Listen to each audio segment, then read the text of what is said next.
Supporter des températures extrêmes, marcher pendant des heures, défier les éléments et parfois même la gravité. Tout au long de leur carrière, les militaires doivent en permanence s'adapter à des terrains très différents, souvent éprouvants, sur le territoire national ou à des milliers de kilomètres de chez eux. Au quotidien, les experts œuvrent dans la plus grande discrétion pour fournir aux soldats français les meilleures tenues, équipements individuels de protection et vivres opérationnels, des éléments vitaux et indispensables pour la réussite de leur mission. Parce que c'est taré, ça débraye, non? Oui. Ouais. Pour la première fois, le Journal de la Défense vous fait rencontrer ces spécialistes du soutien du combattant, en entreprise ou à l'occasion de tests poussés en laboratoire.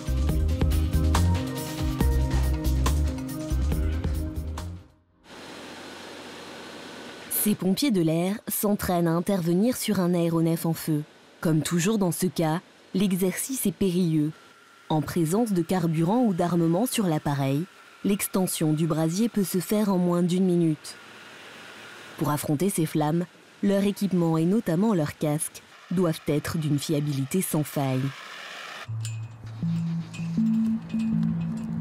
Cet outil indispensable est produit depuis 1985 par une usine française installée à Châtillon-sur-Chalaronne dans l'Ain. Cette ex-PME familiale, désormais filiale du groupe américain MSA, est devenue au fil des ans un pôle d'expertise et d'excellence mondiale en matière de protection de la tête. Ce n'est donc pas un hasard si l'entreprise remporte régulièrement des appels d'offres du ministère des Armées pour différents types de casques. L'armée, effectivement, est comme l'ensemble de nos clients, un client qui est très exigeant. On doit déjà répondre à des contraintes techniques, mécaniques, qui sont en fait exprimées au travers de cahiers des charges. Et là, on doit conceptualiser, réaliser et livrer des produits qui correspondent à des attentes particulières. Notre incursion sur le site est exceptionnelle.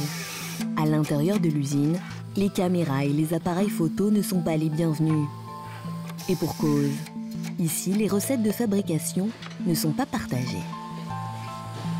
Il y a beaucoup d'investissements qui sont liés au développement, à tout ce qui concerne la protection balistique. Et là, ce sont effectivement, vous comprenez bien, des secrets de fabrication que l'on veut garder précieusement pour nous, puisque là encore, on investit une partie de notre chiffre d'affaires dans tout ce qui est recherche et développement. L'entreprise dispose en effet de son propre laboratoire intégré où sont conduits différents types d'essais. Les produits sont régulièrement soumis à des tests rigoureux et exigeants. Un casque de pompier va d'ailleurs subir le choc d'un poids de 5 kg lancé à 2,50 m, l'équivalent d'une chute de caisse à outils. Un autre sera lui passé sous les flammes d'un bec benzène. Le but, c'est que le casque ne brûle pas pendant plus de 5 secondes après le retrait de la flamme. Et au bout de 15 secondes... Donc là, vous n'avez aucune flamme, donc inférieure à 5 secondes, vous avez un casque qui est conforme. En parallèle de ces contrôles internes, le service du commissariat des armées envoie régulièrement ses propres techniciens. Donc là, je sélectionne l'emballage numéro 10.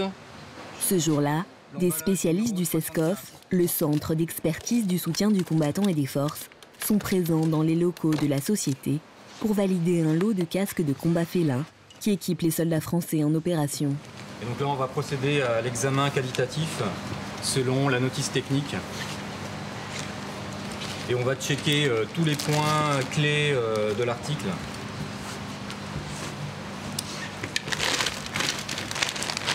Donc ça commence par l'aspect général, la finition et tous les éléments connexes du système de rétention du casque.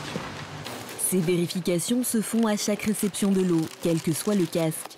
Le niveau de prélèvement d'échantillons dépend alors de la quantité livrée. Pour une quantité de 2000 casques, on en prélève, on en vérifie 125. Et sur ces 125, il y a 1% de l'effectif du lot qui est destiné au laboratoire d'Angers pour la partie balistique. Le commissariat des armées dispose effectivement de son propre laboratoire, car aujourd'hui, les articles achetés sont de plus en plus techniques et le ministère se doit de garantir leur qualité. Il s'agit justement de la prochaine étape de notre reportage. Nous nous rendons dès notre arrivée au département de physique-chimie industrielle. C'est ici que sont contrôlés les effets d'habillement et de protection du combattant, souvent grâce à de drôles de machines qui interrogent les non-aguerris. Mais retrouvons Emmanuel, le responsable des essais balistiques qui a récupéré notre casque de combat. Je vais changer le tube. Donc, on tirait de la 7,62 par 51. On va passer à des tirs avec de la 9 mm, balle ordinaire. Le tir va se faire à une quinzaine de mètres du casque félin. Donc là, dans un premier temps, je vérifie que le casque n'est pas perforé. Donc,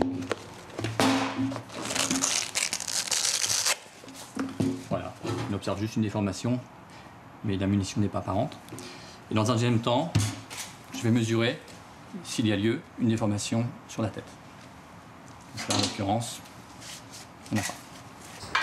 Le casque de chez MSA a réussi son premier test. Un second l'attend dans une autre salle. Le produit sera soumis à un tir de simili-éclat normalisé au temps, puisqu'il s'agit essentiellement d'une protection par éclat. Mais avant cela, Emmanuel doit réaliser un essai sur un gilet pare-balles.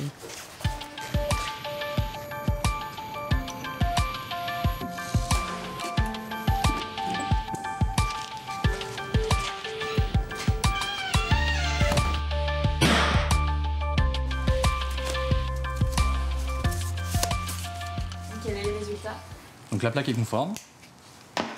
Donc non seulement la balle doit être arrêtée par la plaque, mais en plus on doit avoir une déformation arrière qui doit être inférieure à une valeur critique qui est de 20 mm.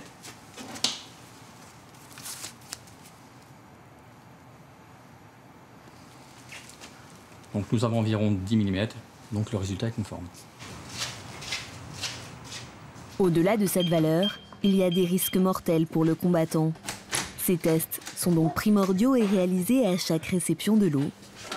Si un article est non conforme, le lot entier est rejeté. Dans ce domaine-là, on n'a pas le droit à l'erreur, parce qu'on sait que derrière, il y a des personnes qui portent ces protections. Donc on est très rigoureux sur les résultats que l'on peut rendre, et on fait très attention à ce qu'on fait. Au quotidien, c'est toute la protection individuelle du combattant qui est passée au crible dans ces tunnels de tir. Cela comprend les casques, les gilets pare-balles, les tenues de démineurs, mais également les protections oculaires. Dans une salle voisine, les techniciennes textiles préparent leurs échantillons. Je surfile le tissu en fait pour pas qu'il s'effiloche parce que je vais le laver plusieurs fois pour faire des essais après lavage de déchirure.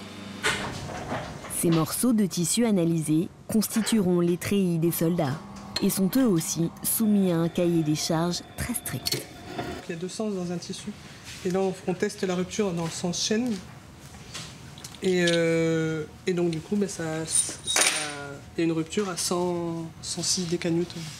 Ce tissu possède une bonne résistance à la traction ainsi qu'à la déchirure. Une nécessité aussi, car en opération, il sera mis à rude épreuve sur des terrains difficiles où se mêlent souvent sable, poussière et roches coupantes, le tout sous des températures très élevées, pouvant aller jusqu'à 60 degrés sur certains théâtres.